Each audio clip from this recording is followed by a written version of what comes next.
most important thing in today's society is that if the product is free, and there are so many free products out there, I don't even have to mention them. You can open up your phone and check it out, and you'll realize how many free products you actually are using. If the product is free, you are the product. What does that mean? It means that while you may not be paying for a service, you're paying in ways that you may not be aware of, because your data is fair game. We see this conversation around data happening day in and day out. Constant protests around privacy, around fair use of data. How do we actually position this in the world? And in the end, it comes down to two things. It comes down to their responsibility, and by their I mean the big companies out there, and then it comes down to your responsibility. So when I think of their responsibility, they're gathering big data for certain things, but now there are quite a few things that come into play. Morals come into play, responsibility towards safety comes into play, and then responsibility to just use data responsibly comes into play. Now the thing is that even those three things may be a really, really big thing, the biggest problem is that these companies gathering data do make our lives a hell of a lot more convenient. So for me, the main thing is, where's that tipping point?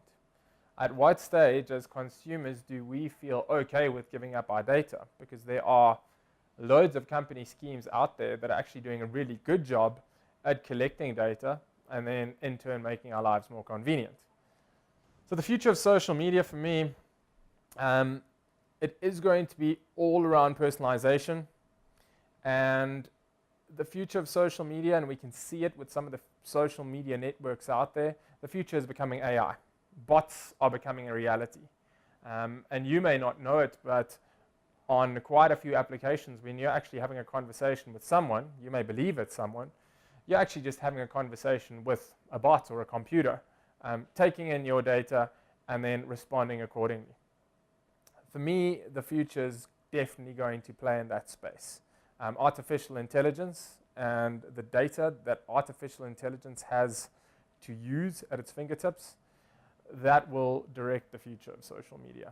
Africa's role in the internet.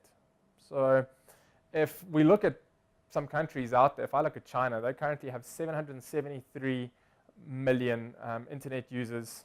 Over 90% of them access the internet using their cell phones. Africa is rising. The connectivity rate in Africa is rising at an incredible rate, and we can see this from all the social media platforms and the uptake on those platforms.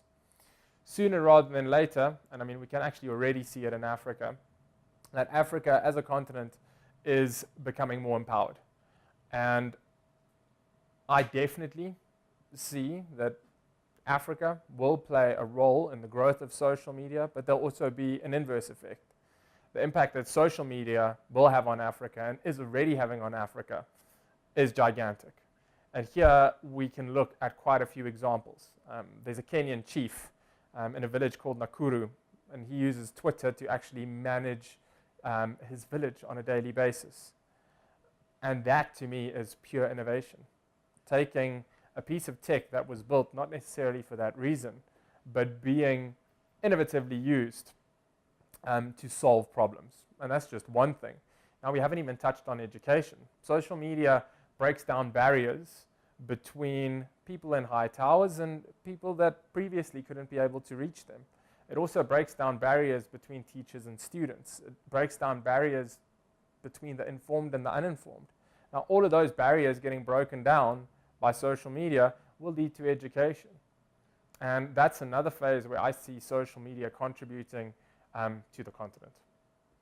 So as people using social media for private use, there is a lot to gain out of this because you get to disseminate your info a lot quicker. The barriers to reaching certain people are a lot lower. So think about it. For the first time ever, you can directly tweet the President of the United States if you don't agree with a policy that has been made. You can complain directly to a CEO of a car manufacturer if you're not happy with what happened during a service. You can reach out to Gordon Ramsay if you've eaten at one of his restaurants and you didn't enjoy the food. So from a personal perspective, people are definitely becoming more savvy because there's information at their fingertips. The key to me is just going to be, at what point does that information become too much? Because information can also be addictive. You can sit there on your phone, have all of this information at your fingertips, but during that time, you are pretty much neglecting each and every personal relationship that you have. So at what point do you decide that the actual human being sitting next to you is more interesting than the phone or the social media platform that you're currently viewing on your mobile? Right now, everyone's connected. You have a cell phone in your hand or you have a laptop on your lap.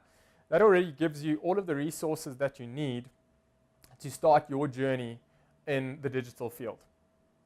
Because through your cell phone and through your laptop, you can join the platforms that you need to. You can experiment enough on those platforms to gain the skills that you need to.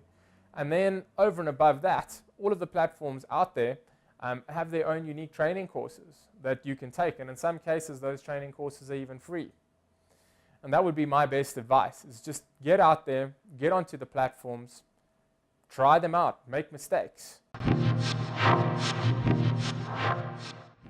Once you do that, it's actually quite simple for you to approach a smaller size business and say, hey, I've been here, I've done that, I've started my own social media profiles on these and these platforms.